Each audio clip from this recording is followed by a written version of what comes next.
Friends, நம்ம எங்கே கோயிலுக்கு போனாலும் நம்ம வந்து கோயில் அடிவாரத்தில் வந்து மெயினாக மாங்காய், அப்புறம் வந்து பைனாப்பிள், இதெல்லாம் வந்து உப்பு மிளகாய் பொடி போட்டு வாங்கி சாப்பிடுவோம். ஆனால் உங்களுக்கு தெரியுமா, ஒரு பைனாப்பிள் வளர்றதுக்கு குறைஞ்சது 1 வருஷம் ஆகுங்க. இந்த மாதிரி நான் கடையிலேருந்து வாங்கிட்டு வர பைனாப்பிளை என்ன பண்ணுவேன் அப்படின்னா, வேர் வர வச்சு மாற்றி மாற்றி நட்டு விட்டுருவேன்.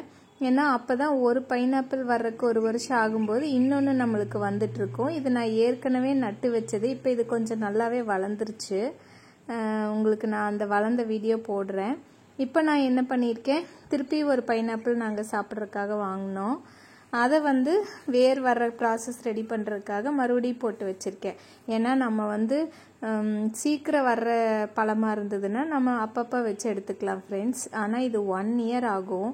கரெக்டாக ஒரு 15 மந்த்ஸே கூட ஆகும். பாருங்கள், நான் மறுபடியும் 2வது வாங்கின பைனாப்பிளை இப்படி ரெடி பண்ணிகிட்ருக்கேன். ஃபஸ்ட்டு வந்த பைனாப்பிள் இப்போ ஒரு ஆல்மோஸ்ட் ஒரு 4 to 5 மந்த்ஸ் ஆயிடுச்சு. இப்போ அது அறுவடை முடிச்சிட்டோம் அப்படின்னா இன்னொன்று நம்ம வச்சு விட்டோம்னா அடுத்து நம்மளுக்கு வந்துகிட்டே இருக்கும்.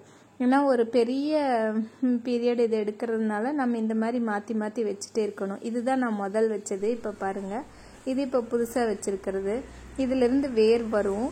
அதுக்கப்புறம் நல்லா வேர் வந்து ஒரு கொஞ்சம் தூரம் வந்த பின்னாடி நம்ம நட்டு வச்சுக்கலாம்.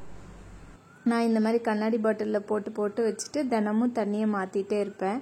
ஏன்னா நம்மளுக்கு வந்து மாங்காய், பைனாப்பிள், அப்புறம் வந்து நெல்லிக்காய், இதெல்லாம் வந்து நல்ல சிட்ரஸ் ஃப்ரூட்ஸ் வந்து எல்லாருக்குமே சாப்பிட பிடிக்கும். ஆனால் இதை வளர்த்தி எடுக்கிறது வந்து அவ்வளோ சீக்கிரமாக நடக்காது. அப்படிங்கிறதுனால நம்ம அப்பப்போ வாங்கிட்டு வந்துட்டு இந்த மாதிரி மாற்றி மாற்றி ரெடி பண்ணி வச்சுட்டே இருந்தோம்னா நம்மளுக்கு வந்து சீக்கிரமாக பைனாப்பிள் இருந்துகிட்டே இருக்கும். நீங்களும் ட்ரை பண்ணுங்கள். Thank you friends.